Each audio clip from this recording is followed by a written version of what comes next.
하나님 말씀 함께 보도록 하겠습니다. 사도행전 15장이에요. 우리 한번 같이 교독하겠습니다. 사도행전 15장 우리 36절에서 끝절까지를 저랑 같이 한 절씩 주의 말씀을 교독하도록 하겠습니다. 제가 한 절, 여러분이 한 절 교독합니다. 36절입니다. 며칠 후에 바울이 바나바더로 말하되 우리가 주의 말씀을 전한 각 성으로 다시 가서 형제들이 어떠한가 방문하자 하고, 바나바는 마가라 하는 요한도 데리고 가고자 하나. 바울은 38절이 좀 빠졌는데 제가 좀 읽어드리겠습니다.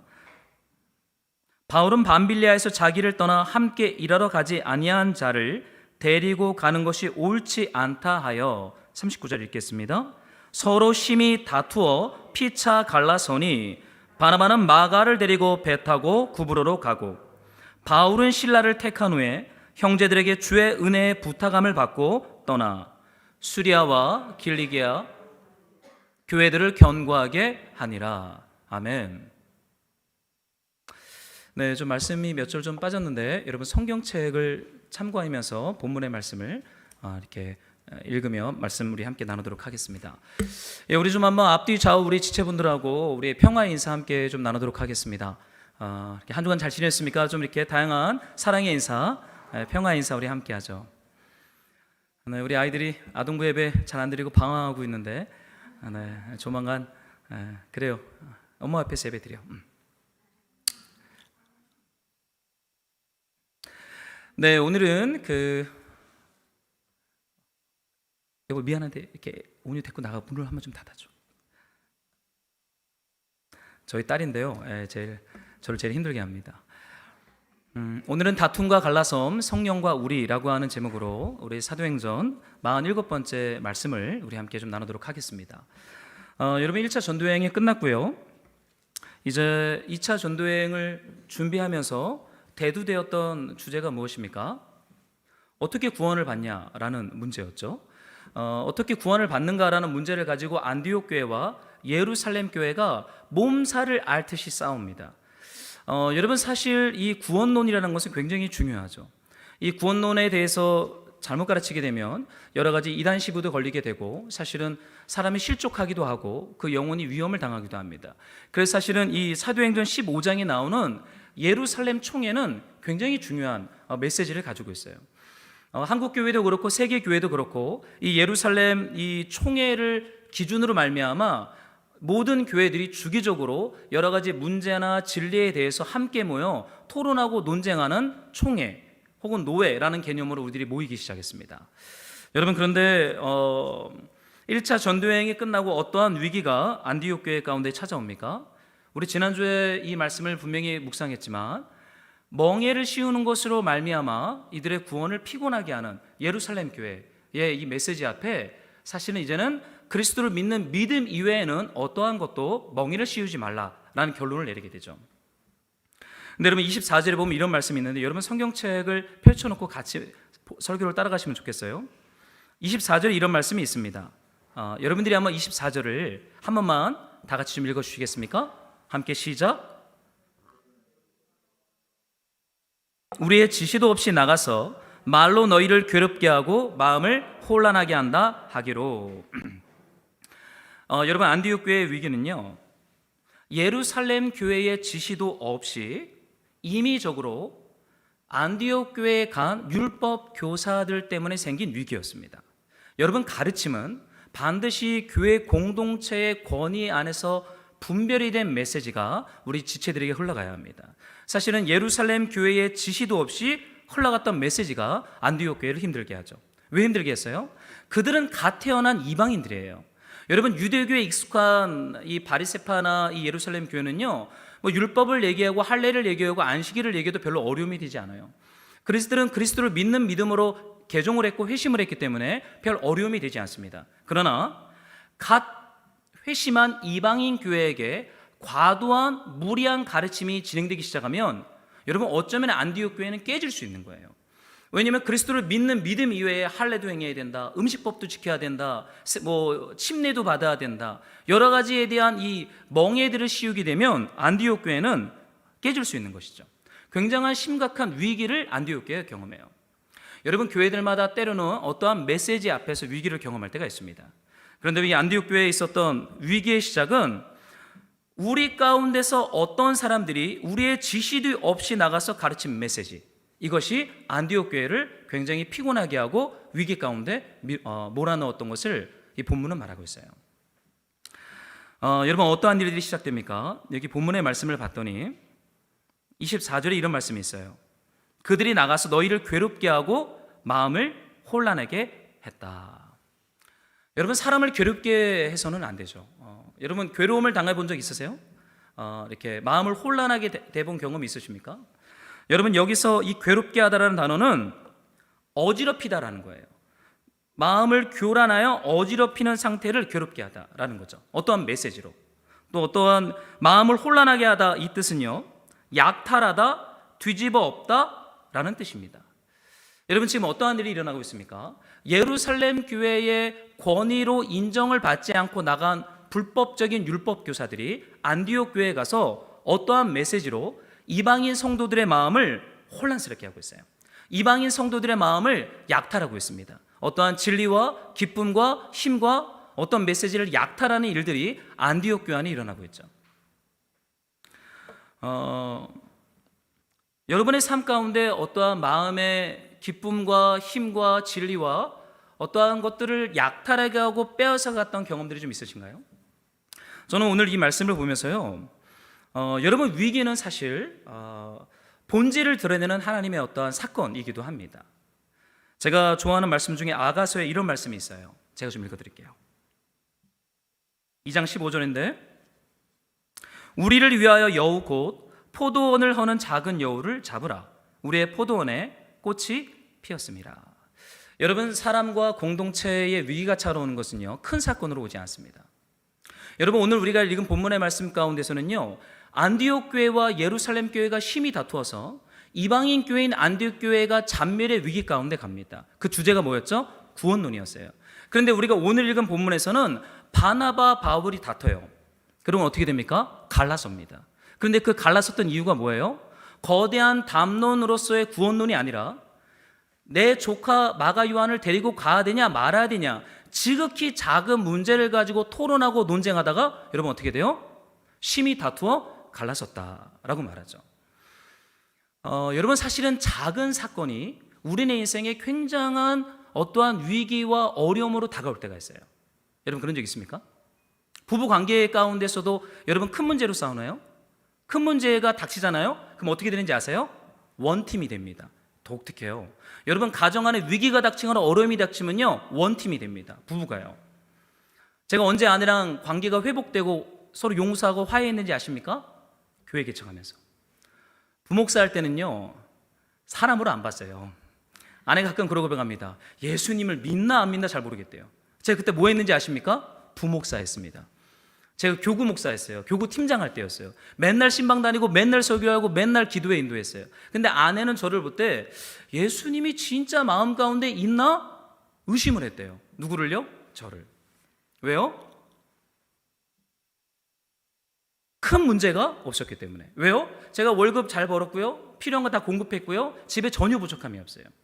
제가 퇴근하고 집에 들어올 때 항상 선물 보따리 이렇게 들고 왔습니다. 왜요? 신방 5가정 돌잖아요. 선물 5보따리예요. 그래서 우리 부목사들끼리 가끔 그런 얘기합니다. 이 얘기는 안 할게요. 아시, 여러분 시험 들 것 같아서. 여러분, 신방 돌고 집에 들어갈 때는요, 항상 선물 5보따리 들고 갔어요. 애들이 저를 반기지 않고 제가 들고 간 선물 보따리를 챙깁니다. 그때는 예수님이 제 안에 있나 아내가 저를 의심했어요. 날마다 싸웠습니다. 샬롬이 없었어요. 평화가 없었어요. 그런데 교회 개척이라고 하는 거대한 위기 앞에 부부가 딱 쓰니까 어떠한 일이 일어납니까? 원팀이 됩니다. 그런데 여러분, 참 독특한 것은 이 안디옥 교회는 거대한 문제인 구원론이라고 하는 이 이슈와 논쟁 앞에서는 교회가 하나로 똘똘 뭉쳤어요.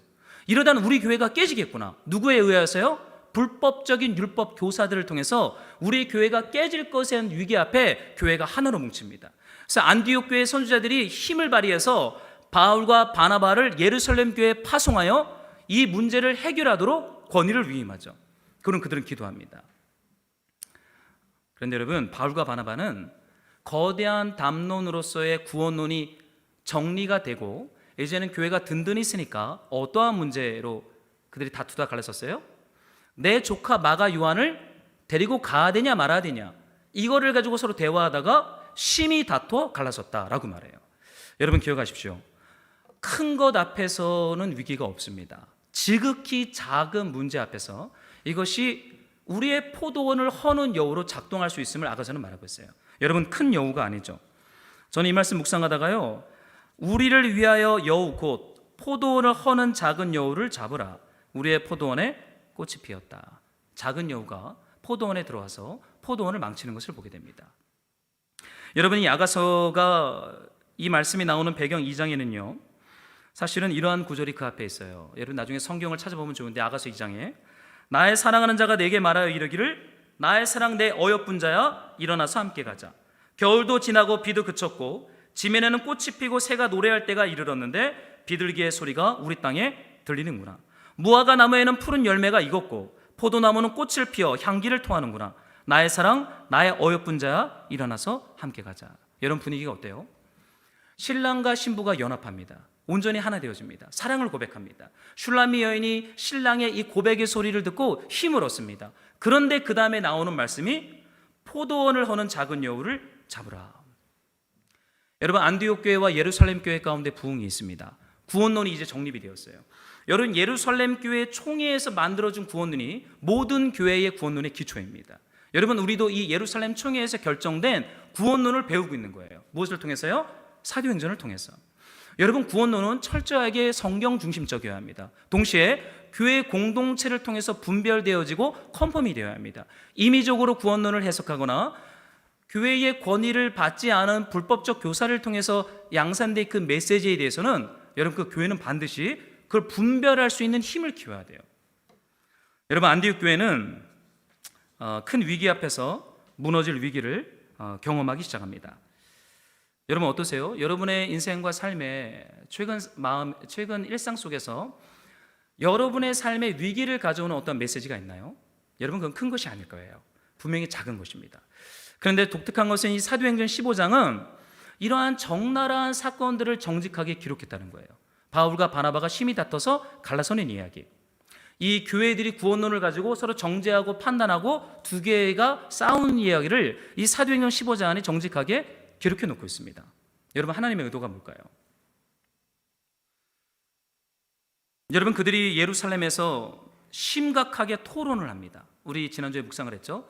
예루살렘 교회에 도착한 바울과 바나바, 그리고 예루살렘 교회 사도와 장로들이 함께 총회를 벌이고 무엇이 옳고 그르냐 다투기 시작해요. 논쟁하기 시작해요. 토론하기 시작합니다. 무엇이 우리 예수님이 세우신 구원론, 믿음의 기초는 뭐냐? 그들이 싸우기 시작합니다. 격렬하게 토론했다, 다퉜다라는 표현이 나옵니다. 15장 안에. 그런데 이 일이 다 끝나고 나서 이 사도행전 15장은요 이런 말을 해요. 28절인데요. 한번 여러분 성경을 있으면 저랑 같이 좀 읽어보겠습니다. 28절입니다.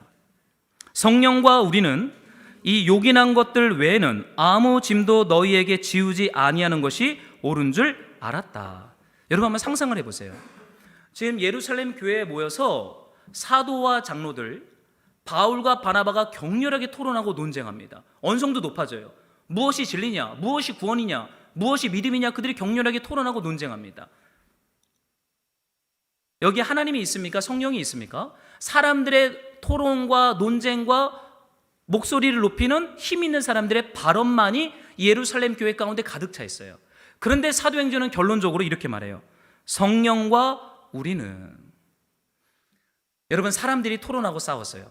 여러분, 사람들이 위기 앞에서 어떻게 해야 되는지 토론하고 대안을 만들고 주님께 질문합니다. 사람들이 결정했고 사람들이 예루살렘 교회 총회의 메시지를 안디옥 교회에 보냅니다. 근데 그 주체를 사도행전은 뭐라고 말하고 있어요? 성령과 우리는 이라고 말하는 거예요. 여러분, 성령께서 결정하십니다. 여러분, 성령 하나님께서요 우리 안에 있는 모든 진리와 고민과 문제와 우리를 괴롭게 하고 우리 안에 마음의 진리와 기쁨을 약탈하게 하는 포도원의 작은 여우들에 대해서 우리가 사실은 토론하고 논쟁하며 무엇이 옳고 그르냐 논쟁하는 것 같지만 실상은 여러분 성령과 우리라는 말씀을 통해서 정확히 보여주는 것처럼 성령께서 우리를 그 진리 가운데로 인도해 가고 있는 것을 보게 됩니다. 여러분, 때로는요, 끝장 토론을 할 필요는 있어요. 교회들은 사실 어떠한 문제에 대해서 이렇게 덮어두는 일들이 종종 있죠. 그러나 때로는 무엇이 옳고 그르냐 토론하고 논쟁할 때도 필요합니다. 그러나 최종 결정권은 누구한테 있습니까? 성령 하나님께 있는 거예요. 성령께서 가장 선한 길로, 좋은 길로 사실은 예루살렘 교회와 안디옥 교회를 인도해 가고 있죠. 그리고 여기 말씀에 보면 만장일치라는 표현이 나옵니다. 그 말씀이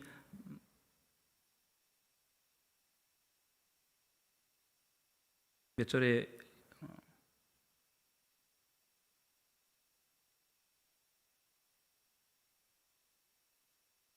죄송합니다. 제가 본문 좀 잠깐 보겠습니다.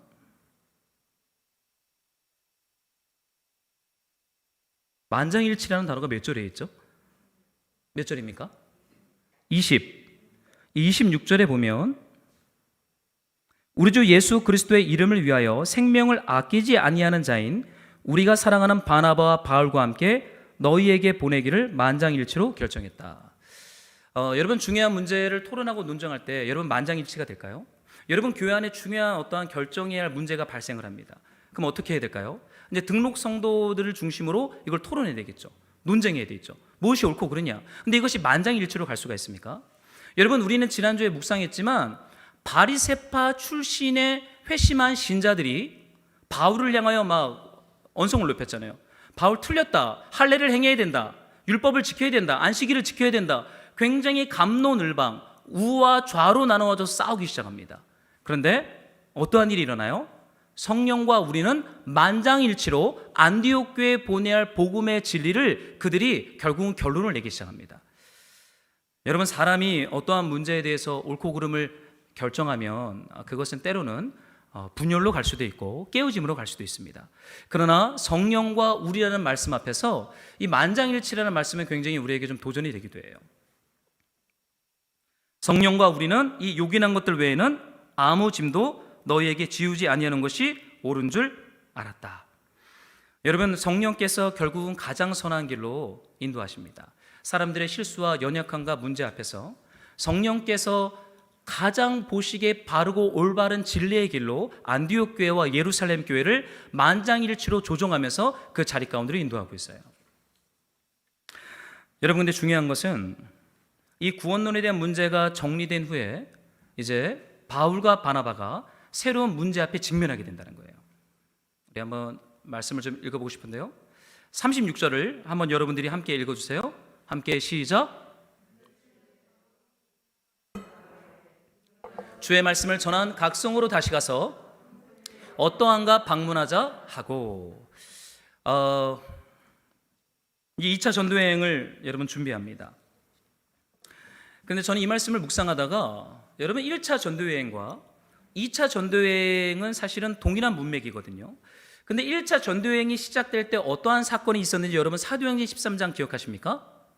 안디옥 교회 지도자들이 금식함으로 기도를 합니다. 그랬더니 성령이 이르시되 내가 불러 시키는 일을 위하여 바나바와 사울을 따로 세우라 라고 성령께서 성령의 입을 통하여 구체적으로 교회 가운데 말씀을 하세요. 성령이 나오고 성령께서 맡기시는 미션이 나옵니다. 근데 2차 전도여행이 시작되는 이 장면에 저는 이 말씀을 묵상하다가 성령이 나오지 않아요. 독특합니다. 바울의 입만 보여요. 성령의 입과 성령의 말씀이 보여야 되는데 바울이 바나바더러 말하되 우리가 주의 말씀을 전한 각성으로 다시 갑시다. 이렇게 제안을 합니다. 여러분, 어떻게 이 사건을 해석해야 될까요? 지금 바울이 조급하게 결정하고 있는 겁니까?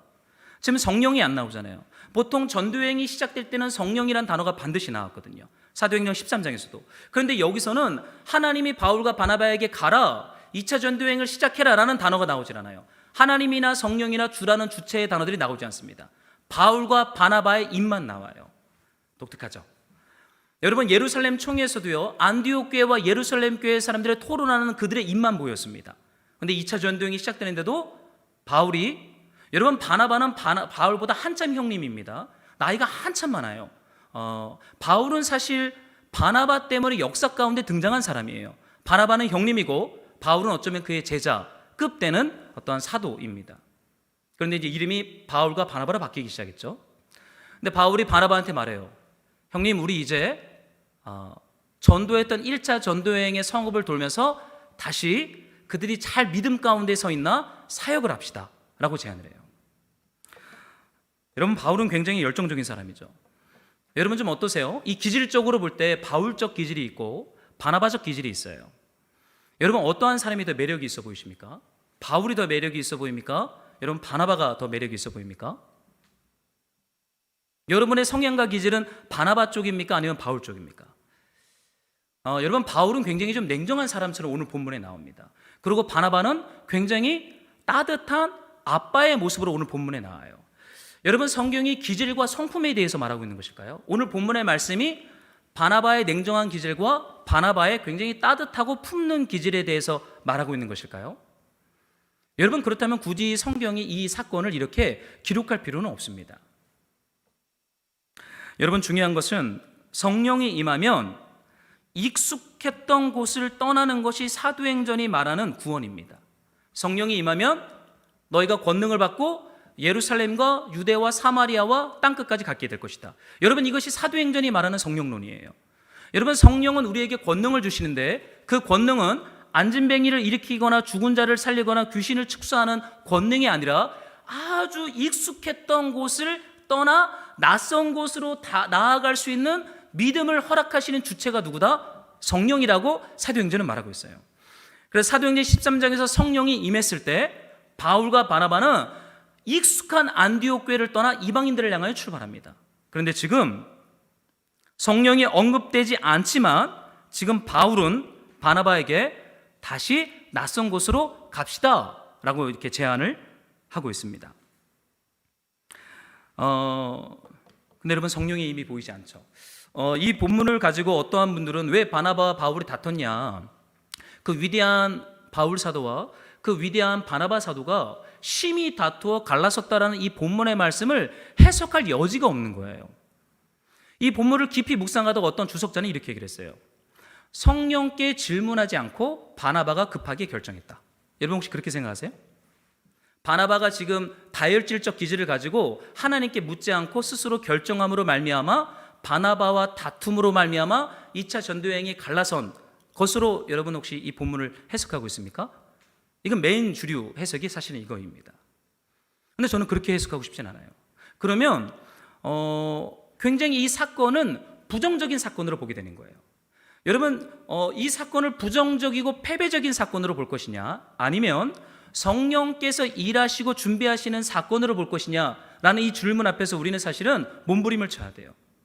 왜요? 이것이 우리의 삶이기 때문에. 여러분, 다투고 갈라서 본 적 없으세요? 많습니다, 여러분. 여러분, 교회 안에 그런 일들이 얼마나 많은데요. 저는 청년 사역을 할 때 청년들 6개월간 DTS 훈련을 시키는 선교단체에서 사역을 했었어요.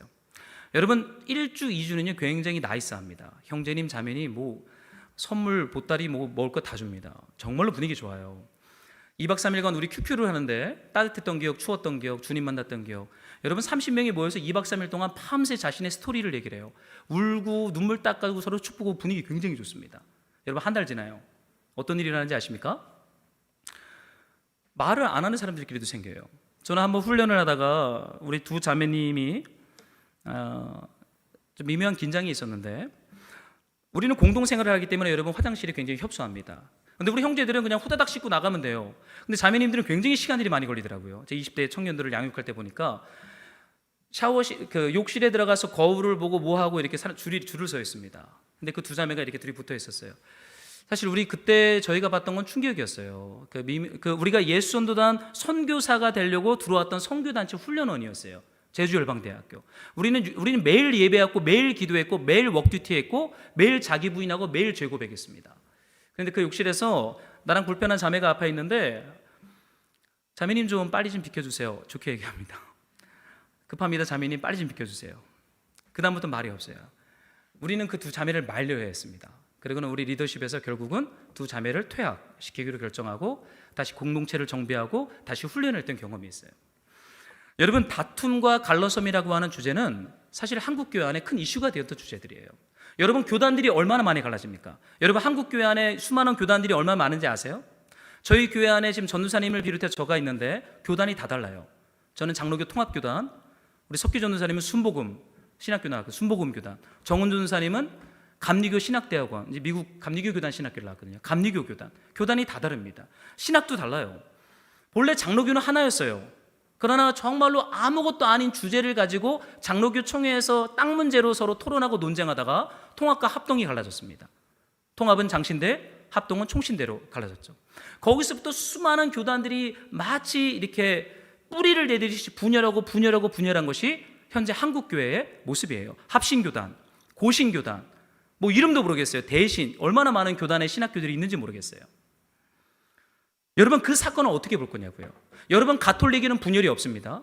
여러분, 가톨릭 안에 교단이 있는 거 보셨습니까? 가톨릭은 공교회예요. 한 교회입니다. 그러나 우리 개신교는 수많은 분열과 갈라섬이 우리 개신교의 역사 가운데 있어요. 여러분, 이 사건을 어떻게 해석할 거냐고요. 패배적이고 죄성으로서 해석할 것이냐, 아니면 이 2차 전도여행에서 지금 이 일이 일어나고 있거든요.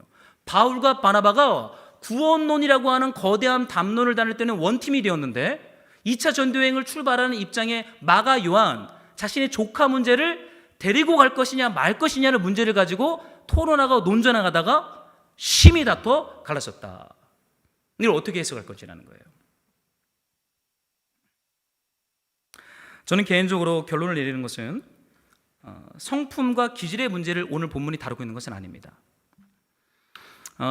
문제를 넘어서 본질로 부르시는 저는 하나님의 콜링 소리를 오늘 본문 속에서 우리는 좀 들을 필요가 있다라는 말씀을 좀 드리고 싶어요. 여러분, 2차 전도의 여행을 갈 것인가 말 것인가, 그 중심에서 마가 요한을 데리고 갈 것인가 두고 갈 것인가, 굉장한 토론과 논쟁이었어요. 여러분, 왜 마가 요한 문제가 이렇게 바울과 바나바의 사이를 껄끄럽게 합니까? 1차 전도여행 때 여러분 기억하시죠? 밤빌리아에서 마가 요한이 집으로 가버렸어요. 왜 집으로 가버렸습니까? 사역의 주도권을 가지고 있던 외삼촌 바나바의 사역의 권위가 바울에게 점점 옮겨가기 시작했습니다. 마가는 바나바의 외조카예요. 그리고 그의 집안은 굉장히 유복했어요. 그러나 밤빌리아에서 그 불편함이 드러났고 결국은 집에 가버립니다. 근데 바울과 바나바가 어떻게 해요? 끝까지 1차 전도여행을 마치죠. 돌에 맞아 쓰러지면서까지 그걸 마치고 다시 역으로 돌아 안디옥으로 갑니다. 근데 안디옥 교회에 마가 요한이 있었던 것 같아요. 자, 질문을 좀 드릴게요. 여러분이 만약에 2차 전도여행의 주도적인 부르심으로서 현장에 있다면 마가 요한을 데리고 가겠습니까? 안 데리고 가겠습니까? 여러분, 어떠한 편을 선택하겠어요? 여러분, 선택해야 됩니다. 역사 가운데 가설이 없어요. 선택해야 됩니다. 자, 질문, 우리 한번 손을 들어볼게요. 나는 마가 요한을 데리고 가야 된다라고 생각하는 분 있으세요? 한번 손 한번 들어봅시다. 성품적으로 굉장히 착한 분이죠. 좋습니다. 자, 그럼 2차 전도여행에서 마가 요한을 데리고 가면 안 된다라고 생각하는 분 있습니까? 저만 그렇습니까? 저는 데리고 가면 안 된다라고 생각해요. 왜냐하면 2차 전도여행은 이방인 중심의 선교가 되는데 혹시라도 위험을 당해서 또 문제를 일으키면은 굉장히 사역적인 어려움이 생길 수가 있습니다. 제가 좀 사역자라서 이런 관점을 가지고 있는지 모르겠어요. 그러나 저는 좀 더 훈련을 받고 때가 되면 사역하는 것이 좋겠다라고 권면하고 마가를 안디옥에 두고 저는 바나바 둘이 가야 된다. 그래야 이방인 선교를 감당할 수 있다라고 저는 생각을 합니다. 근데 여러분, 중요한 것은 이 질문은 사실은 바울과 바나바의 너무나 중요한 관심사이지만 하나님의 관심사는 아닌 것 같아요.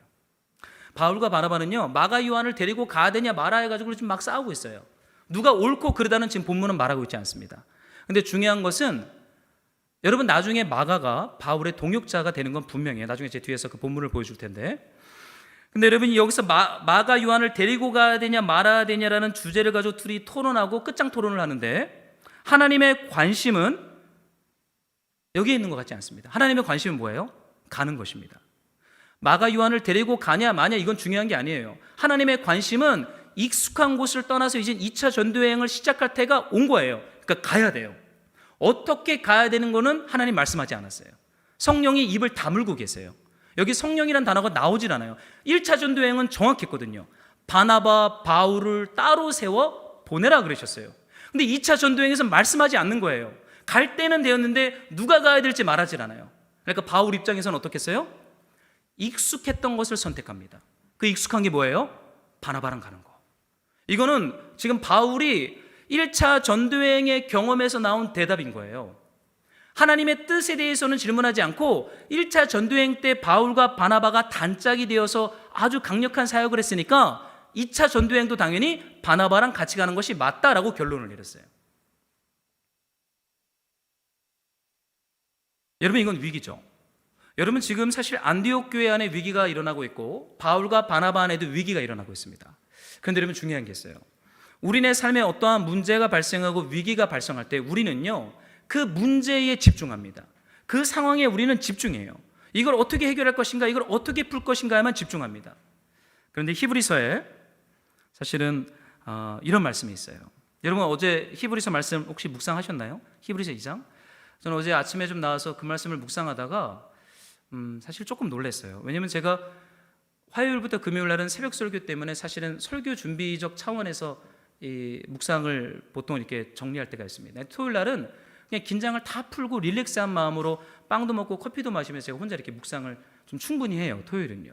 근데 그 말씀을 묵상하는데 히브리서 수신자인 유대인 공동체 안에 문제가 발생해요. 그 문제가 뭐냐면 2장 1절에 이렇게 말해요. 잘못된 길로 빠져들인 일이 없어야 합니다. 여러분의 계획 규정에 보면 흘러 떠내려 가지 않도록 조심하십시오 라고 편지를 보냅니다. 지금 어떤 상황이 있어요? 히브리서 수신자인 유대인 공동체가 믿음과 구원으로부터 흘러 떠내려 갈 만한 어떤 상황 안에 직면한 것 같아요. 문제는 믿음으로부터 그들이 떠나가려고 하는 사람들이 공동체 안에 일어났다라는 문제를 보기 시작합니다. 근데 그 히브리서 기자가 이렇게 말을 해요. 3절에 보니까 이렇게도 귀중한 구원을 소홀히 하고서야, 여러분의 계획 규정에는 큰 구원을 경히 여기다라는 표현이 나와요. 근데 세 번역에는 이렇게 귀중한 구원을 소홀히 여기는 사람들이 히브리서 수신자 공동체 안에 나왔던 것 같습니다. 근데 그 과정에서요, 그 히브리서 기자가 이런 말을 해요. 제가 4절을 좀 읽어드릴게요. 그리고 하나님께서도 표징과 기이한 일과 여러 가지 기적을 보이시고 또 자기의 뜻을 따라 성령의 선물을 나누어 주심으로써 그들과 함께 증언하여 주셨습니다. 문제 가운데 하나님이 성령으로 증언하신다는 거예요.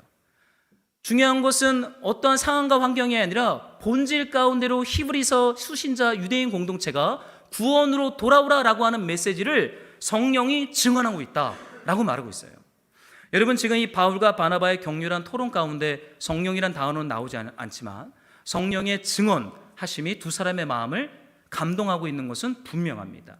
왜냐하면 지금 나오지 않지만 16장에 가면 성령이 바울에게 환상 가운데 나타나서 마게도냐로 건너와서 우리를 도우라, 거기에 나와서 성령이 말씀하십니다. 근데 여기 시작할 때는 성령이 나오질 않아요. 그러나 성령의 증언으로 그들이 지금 비본질인 마가 요한의 문제가 아니라 그들이 진짜 집중해야 할 문제가 있음을 증언하고 있다라고 말하고 있어요.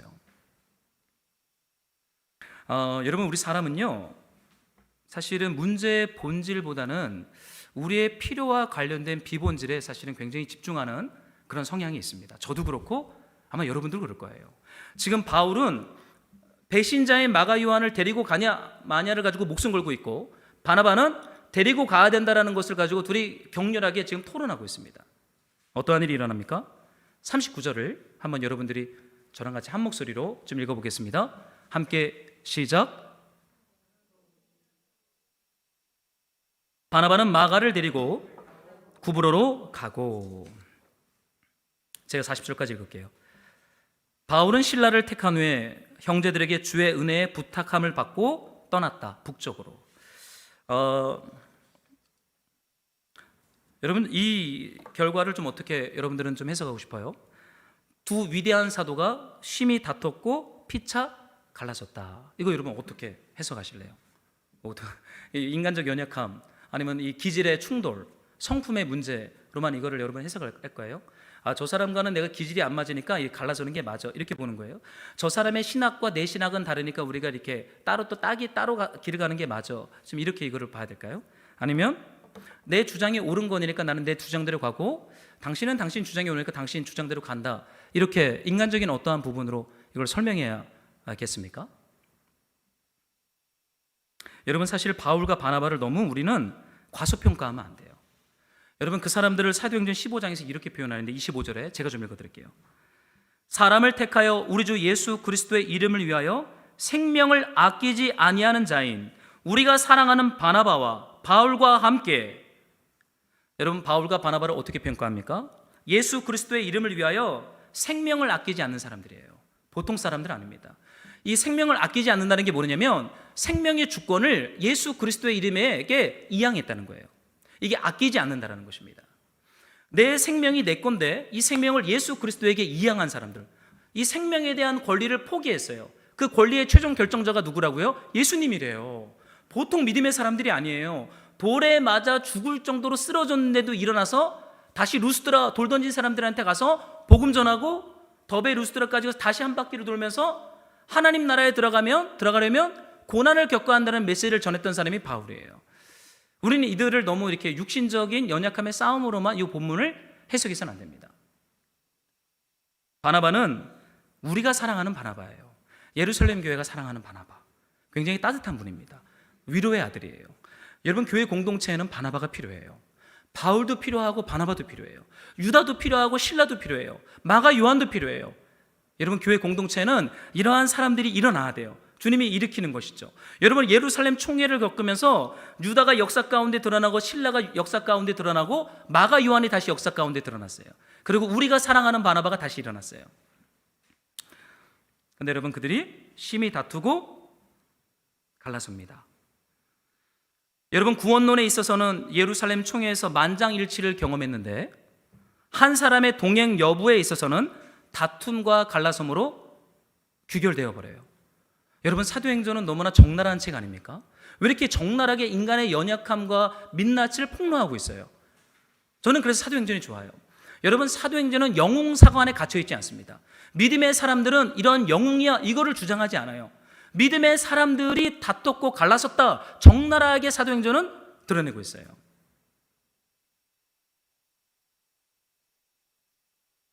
여러분, 사탄이 이긴 것입니까? 그리고 교회는 패배한 것입니까? 여러분, 어떻게 생각하세요? 사탄이 지금 미소를 짓고 이겼다라고 말한다고 여러분 생각하세요? 아니면 교회가 승리한 것입니까? 인간적으로 볼 때는 교회는 진 거죠. 왜요? 두 사도가 분열해 버렸으니까. 사도행전의 두 축이었던 바울과 바나바가 분열해 버렸어요. 그리고 각각의 길을 가버립니다. 그러니까 교회의 역사적으로 볼 때 이거는 분열과 다툼과 패배로 해석할 수 있어요. 그런데 사도행전은 지금 그러한 분위기로 이 본문을 끌어가고 있잖아요.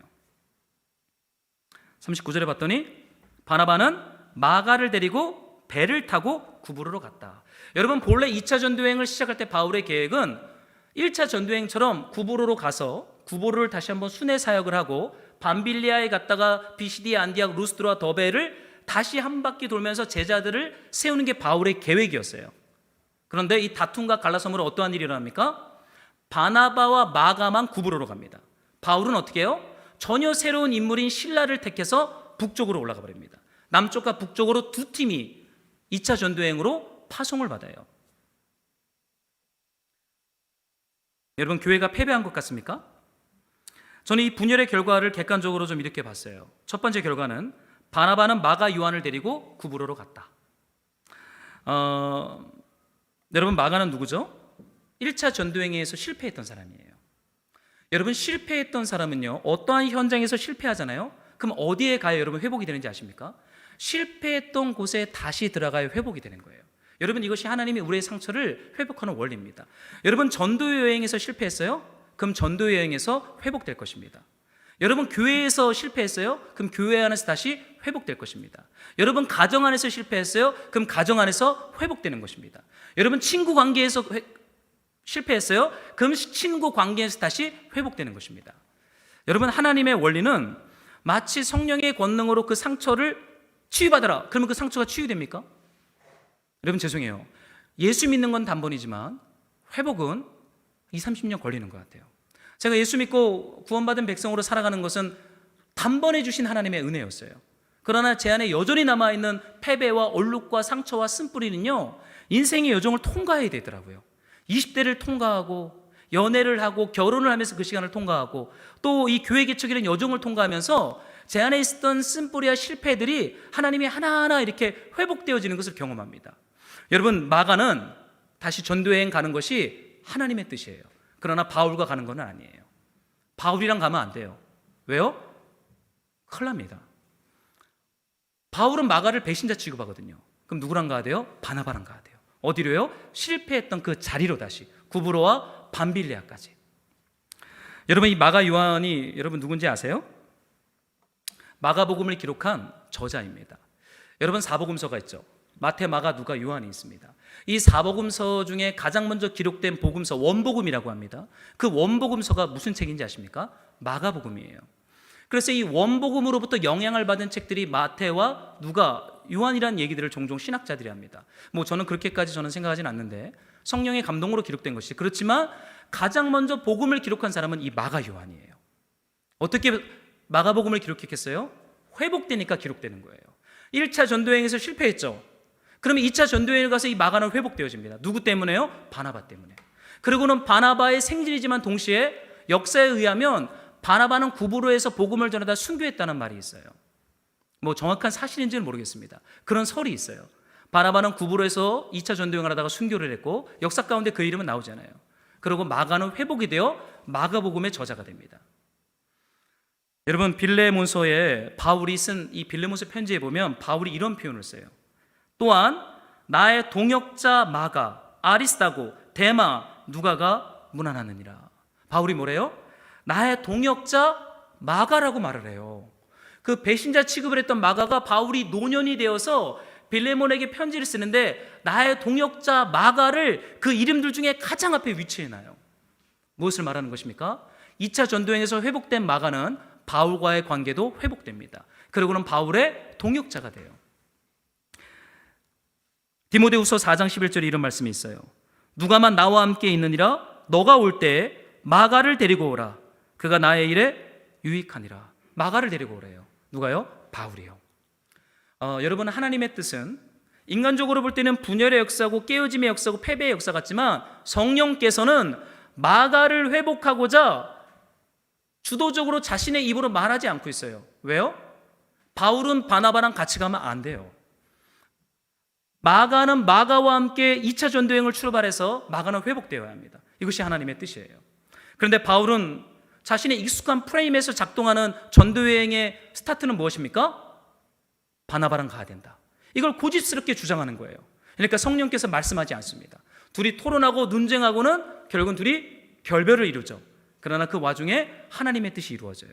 바나바는 마가랑 회복의 여행을 출발하면서 그는 회복이 됩니다. 그런 사도로, 마가복음의 저자로, 바울의 동역자로 그는 그리스도의 종으로 하나님이 회복하시는 것을 보게 돼요.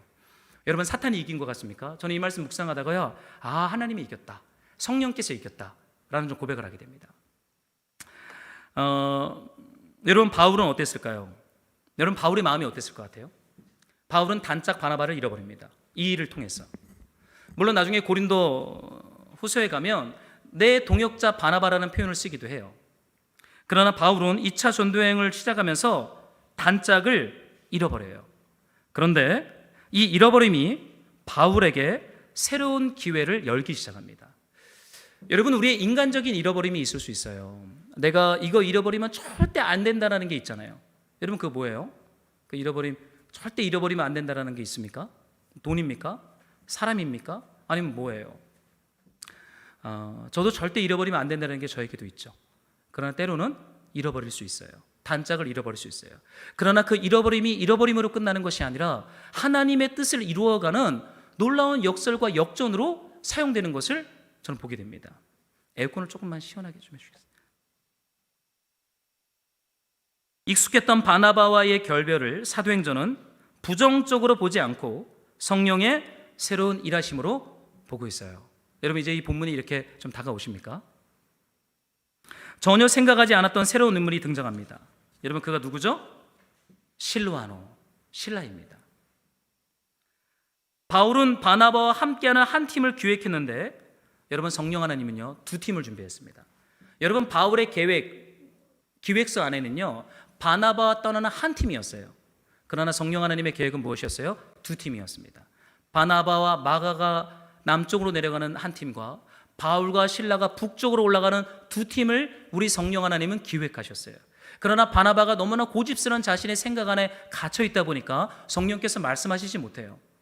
인격적인 성령께서. 그러나 역사의 주권자이신 성령 하나님은 그 모든 상황과 여정을 통하여 두 팀을 만들어내고야 맙니다. 여러분, 사탄은 잃어버림의 역사로 안디옥 교회를 흔들고자 했지만 성령 하나님은 새로운 두 팀을 일으키셨어요. 여러분, 누가복음에 보면 우리 예수님이 제자들을 2명씩 짝을 지어 전도 여행을 보냅니다. 여러분, 예수님의 전도 원칙은요 2명입니다. 혼자 가면 안 돼요. 탁월한 사람이 혼자 가면 안 돼요. 2명이 짝을 이루어 가는 거예요. 신발 2개 아니고 전대 말고 옷 2벌 말고 그냥 가는 것입니다. 누구만 데리고요? 짝을 데리고. 여러분에게 단짝이 있습니까? 함께 전도 여행을 걸어가는 단짝이 있으세요? 다 있으시잖아요. 남편들, 아내들. 여러분의 가장 귀한 단짝입니다. 다른 동역자를 너무 기다리지 마세요. 이미 하나님이 선물로 다 주셨습니다. 인정하기 싫어하는 분들도 계시는 것 같은데 여러분 인정하시기 바랍니다. 제가 토요일 날 교회에서 묵상하고 설교 준비하고 이렇게 있다 보면 한 6시 되면 항상 아내가 교회를 옵니다. 지난주에 밥이 부족했어요. 사람들이 좀 지난주 많이 오셔서 밥이 좀 부족해서 한 50인분 전기 압력밥솥을 좀 새로 샀어요. 이제는 밥 떨어지면 안 된다. 말씀은 좀 못하더라도 우리가 밥은 절대 떨어뜨리지 말자. 그래서 아내랑 결연한 의지로 밥솥을 하나 사고는 6시에 오면 항상 아내가 밥을 합니다. 그래서 쌀을 씻고 밥을 안 치고 반찬들을 세팅하고 저는 그냥 가만히 있어요. 그냥 저는 제가 할 일을 이미 다 해놓고 이제 그다음에 아내가 할 일이거든요.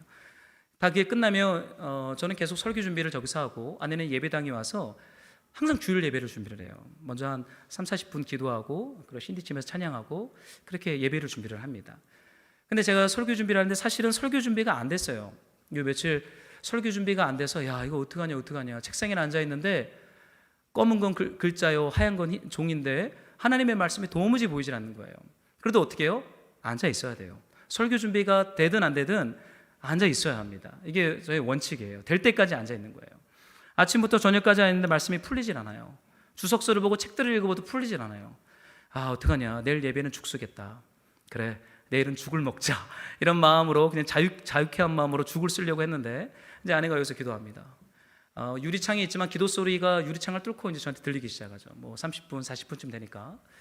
근데 제 안에 그때부터 뭔가 이렇게 브릭드루가 좀 일어나기 시작했어요. 뭔가 이런 것들이 정리되고 풀어지고 뚫어지기 시작했습니다. 그래서 다시 본문을 보면서 저에게 주시는 하나의 메시지가 좀 보이기 시작했고, 그래서 구슬을 꿰매듯이 그거에 맞춰서 이렇게 본문의 말씀들을 정리하기 시작했습니다. 그리고는 다 끝나고 제가 아내랑 돌아가면서 그런 얘기를 했어요. 야, 이수정이 내 단짝이네. 제가 그런 고백을 좀 했어요. 우리 그런 얘기 안 했거든요. 그러면서 제가 하나님 앞에 감사했던 것은 여러분 전도여행은요 2이 가셔야 돼요. 아무리 혼자 탁월해도 소용없어요. 혼자 기도 많이 하고 말씀 많이 봐도 소용없어요. 2명이서 가셔야 돼요. 그 한 명이 누구입니까? 성령과 우리입니다. 우리가 탁월하면 잘할 수 있을 것 같아요? 다툼으로 갈라섭니다. 성령이 우리의 단짝이 되어야 돼요. 성령과 우리가 단짝이 되어서 예수님의 말씀으로 2사람씩 파송되는 거예요. 여러분, 여러분의 탁월함과 여러분의 따뜻한 성품과 여러분의 카리스마 있는 리더십으로 무언가를 하려고 하지 마세요. 성령과 동행함으로 성령이 풀어주시는 대로 우리는 그 길을 걸어가야 돼요. 마태복음에 보면 이 말씀이 나오면서 예수님이 추수에 대한 말씀을 해요. 아버지께 청하여 추수할 일꾼을 보내달라 전도를 하면서 제자들에게 얘기합니다. 너네 그냥 가면 안 되고 2사람씩 짝을 지어 가야 되는데 가면서 기도해야 된다. 어떤 기도를 하냐면 아버지께 요청해서 추수할 일꾼을 좀 보내달라고. 추수할 것은 많은데 일꾼이 없으니까 추수할 일꾼을 보내달라라고 예수님이 가르쳐 주세요. 2명씩 짝을 지어 전도여행을 파송받는 제자들에게. 제가 이 말씀을요 금촌에서 개척하면서 제가 이 말씀 맨날 읽고 묵상했어요. 제 주님 앞에 예배당 가면 그 금촌 들어가면은 단란주점에 다방에 점집에 정말 제가 출근하기 싫었어요. 제 마음이 너무 상해서 그 거리는 출근하기 싫을 때였는데 어떻게 해요? 정해진 시간 되면 출근하고 시간 되면 퇴근합니다. 아무런 역사가 없어도 출근과 퇴근은 해야 되는 거예요. 출근해서 가장 먼저 하는 건 예배당 가서 혼자 음악 틀어놓고 기도해요. 그럼 제 기도 노트가 있는데 거기 제가 말씀을 적어놓고 그 말씀으로 저는 주로 기도하는데 말씀을 이렇게 낭독하면서 기도해요. 주님, 추수할 일꾼을 보내주십시오. 저는 제가 생각할 때 이 추수할 일꾼을 보내달라고 기도하면 주님이 사람들을 보내줄 줄 알았어요. 전도 잘하는 분들, 사랑이 많은 분들, 탁월한 분들을 주님이 일꾼으로 보내실 줄 알았어요. 주님 추수할 일꾼을 보내십시오. 추수할 일꾼을 보내십시오. 기도하는데 어느 시점부터 제 기도가 바뀌기 시작했어요. 주님, 저를 성령으로 충만하게 하여 주십시오. 제가 죄인입니다. 여러분, 추수할 일꾼은 사람이 아닙니다. 추수의 주체는 성령 하나님이세요. 1차 전도행, 2차 전도행, 3차 전도행을 시작하시고 기획하시고 마무리하는 주체는 우리가 아니요 성령이라고 말하고 있어요. 구원론 논쟁과 구원론 싸움에서도 그 진리를 정리하신 분도 성령이세요. 우리가 만장일치로 토론하고 우리가 정리한 것 같지만 성령께서 정리했다라고 말해요. 바울과 바나바가 다퉈서 갈라졌지만 주님은 어떻게 했어요? 두 팀을 만들었어요. 바나바, 마가, 바울과 실라. 그러면서 주님이 계획하신 두 팀을 단짝으로 2차 전도행으로 파송합니다. 그들은 다시 만날 거예요. 한 바퀴를 돌고 바울과 마가도 만날 것이며 바울과 바나바도 만날 것입니다. 여러분, 사탄이 이긴 것입니까? 이 사탄이 이 본문의 말씀이 인간의 연약함과 죄성과 패배로 얼룩진 교회의 수치심의 역사입니까? 그렇다면 사도행전이 이러한 분위기로 기록하지 않습니다. 사도행전은 이 사건이 성령께서 우리와 동행하며 일하시는 성령의 승리의 사건으로 기록하고 있어요. 사랑하는 말씀으로 동역자 여러분, 성령께서 여러분의 단짝입니다. 성령께서 여러분들과 함께 가십니다. 성령께서 여러분을 위해 보내주신 하나님의 일꾼은 성령 하나님이세요. 여러분, 그분을 의지하세요. 여러분, 우리에게는 말씀의 단짝, 기도의 단짝, 삶의 단짝이 필요합니다. 아무리 탁월해도 혼자 못해요. 제가 주기적으로 하는 모임이 하나 있습니다. 그것은 개척교회 목사들과의 네트워크예요. 저는 주로 한 달에 한두 번 모입니다. 저희가 모이면 뭐 하는지 아세요? 맛있는 거 먹습니다. 진짜 맛있는 거 먹고 좋은 거 먹어요. 돌아가면서 목사님들이 밥을 삽니다. 한번 밥값이 진짜 20만 원 나온 적도 있어요. 그날은 제가 제 용돈을 한 번에 다 썼어요. 제 용돈은 한 달에 30만 원인데 목사님들하고 밥 먹느라 20만 원 썼어요. 근데 우리가 모여서 하는 얘기는요, 우리가 뭐 구원론을 얘기하겠습니까? 성령론을 얘기하겠습니까? 모여서 우리가 하는 건 하나입니다. 우리의 삶을 나눠요. 우리의 패배와 우리의 얼룩을 거침없이 나눕니다. 울기도 하고 웃기도 하고 때로는 막 욕하기도 해요. 야, 어떻게 인간이 그러냐 막 이래요. 그럼 우리가 목사님 그러면 안 돼, 죄야. 우리가 그러겠어요? 맞장구 칩니다. 그 진짜 사람 안 됐네 이렇게 막 해요. 그 제일 잘 추임새 잘 넣어주는 사람이 저예요. 그 목사들이 힘을 얻고 갑니다. 왜요? 단짝이 필요하기 때문에. 여러분, 여러분에게 성령과 여러분의 단짝을 허락하시는 분이 있으세요. 저는 이 본문의 말씀을 교회의 승리로 이제 정리했습니다. 교회의 패배가 아니라 교회의 승리로 이 본문을 이제 저는 해석해요. 성령이 어디 나오냐면 다음 주 16장에 나올 것입니다. 바울이 자신의 계획대로 막 하려고 그러니까 성령이 모든 걸 다 막아놓고는 와라 라고 말씀하시는 성령 하나님. 그러나 성령이 나오지 않지만 여전히 성령이 이들을 이끌어 가시는 창조적인 해체와 분리로 두 단짝을 만드시는 하나님의 승리를 보게 됩니다.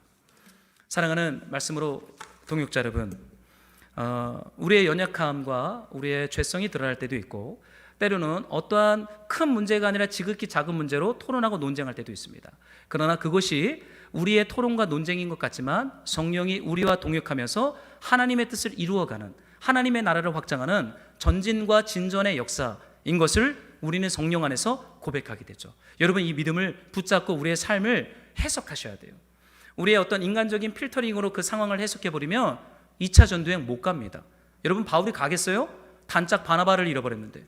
여러분, 바나바가 됐다, 네 혼자 가라고 그러고 마가를 데리고 간 거예요. 사실 안디옥 교회의 권위는 바나바에게 있거든요. 그럼 여러분 같으면 어떡하겠어요? 바나바한테 일종의 버림받음이거든요. 전도행 가겠습니까? 됐다, 그냥 나도 길리기아 다소 내 집으로 가겠다. 바울이 그럴 수 있어요. 그러나 바울이 힘있게 일어나 2차 전도행을 또 시작할 수 있었던 이유는 성령의 일하심과 메시지가 그의 삶을 붙잡고 있었기 때문입니다. 여러분, 이 성령의 일하심을 묵상하며 이번 한 주도 그분과 동행하는 새롭게 해석되어지고 진전되어지는 그 역사가 되기를 우리 주의 이름으로 축복합니다.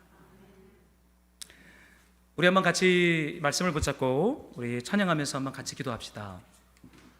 우리 예수님의 이름을 좀 높여드리는 우리 찬양하고 우리 좀 기도하고 싶어요.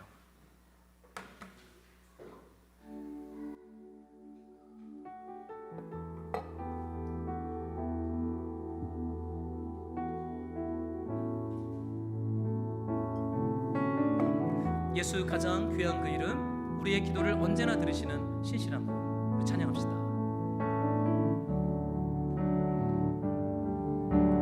예수 가장 귀한 그 이름, 예수 언제나 기도 들으사, 오 예수 나의 손 잡아주시는 가장 귀한 그 이름. 우리 한 번 더 1절을 고백할까요? 예수 예수 가장 귀한 그 이름, 예수 언제나 기도 들으사, 오 예수 나의 손 잡아주시는 가장 귀한 그 이름. 예수 왕의 왕이 되신 주, 예수 왕의 왕이 되신 주,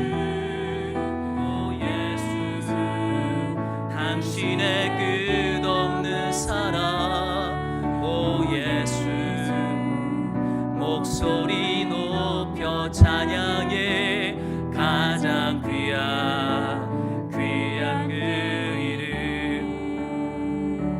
여러분, 우리가 함께 기도할 때 오직 우리가 성령과 동행함으로 내가 익숙하게 여기고 내가 옳다고 여기는 방식으로 하나님의 나라를 이루어가자 했던, 어쩌면 그것이 이전에는 생명이었는지 모르지만 말라서 어떠한 프레임이 되고 원칙이 되고 공식이 되어버린 그것을 이제는 좀 내려놓고, 주님 우리를 가르쳐 주시옵소서. 주님의 구원과 주님의 사랑과 주님의 전도와 주님의 선교와 주님의 교회와 하나님의 나라를 성령 안에서 우리 안에 가르쳐 주시옵소서. 바울도 그것을 안다고 생각했는데 성령 하나님의 뜻은 거기에 있지 않았어요. 우리가 안다라고 생각하는 그 완고함을 주님 앞에 항복하면서 성령님 오셔서 우리를 가르쳐 주시옵소서. 말씀으로, 성령으로, 기도로 우리가 주님을 알아갈 수 있도록 우리의 마음을 새롭게 해달라고, 우리 한번 우리의 단짝이신, 우리가 구해야 할 우리의 일꾼이신 성령 하나님의 충만함, 하나님의 뜻을 할 수 있는 성령의 충만함을 우리 한번 같이 기도하면서 구합시다.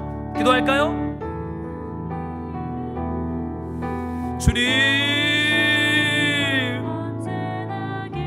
우리에게 추수할 일꾼이신 성령을 보내주셔서 하나님을 알게 하시고 말씀을 알게 하시고 하나님의 사랑을 알게 해주시고 우리를 이끌어가시는 하나님의 뜻을 할 수 있도록 성령 하나님 날마다 우리를 충만하게 해주시기를 소망합니다.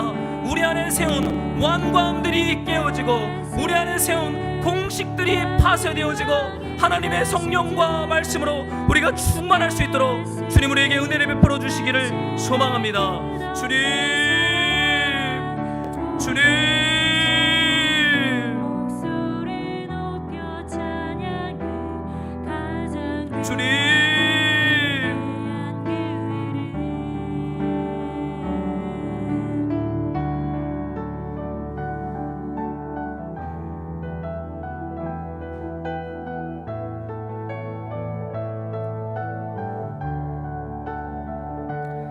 우리가 한 가지만 더 같이 기도하기를 소망합니다. 그것은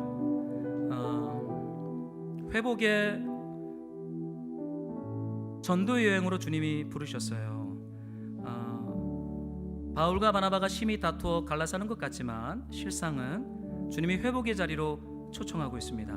우리 바나바와 마가가 마가복음의 저자로 회복되어지고, 바울이 자신의 완고함이 꺾이고 성령의 음성을 들어 마게도냐로 부르시는 주님의 뜻을 발견되어지는 이 회복의 여정. 주님 우리 안에 회복이 필요합니다. 우리 안에 하나님의 사랑과 하나님의 회복과 하나님의 말씀이 필요합니다. 우리의 고집대로 내가 원하는 방향대로 갔던 것들을 이젠 주님 손에 내려놓으니 성령이여, 바나바와 마가를, 바울과 실라를 인도하셨던 그 성령의 임재와 회복을 주님 우리 안에 허락하여 주시옵소서. 교회의 승리를 주님 허락해 주시옵소서. 우리 한번 같이 우리네 가정과 우리의 단짝인 배우자와 우리네 삶에 성령의 충만한 회복이 있도록 주님 앞에 기도하면서 한 번 더 기도하겠습니다. 주님 기도하는 것은 우리에게 성령으로 충만하게 하셔서 2차 전도여행이 우리에게 회복의 여정이 되게 하여 주시옵소서. 하나님을 알게 하여 주시고 완고한 고집들이 풀어지게 하여 주시고 하나님과 동행하게 하여 주시고 하나님의 마음으로 우리가 사랑 안에 잠길 수 있도록 주님 우리 가운데 하나님의 임재와 영광과 회복으로 우리를 충만하게 하여 주시옵소서.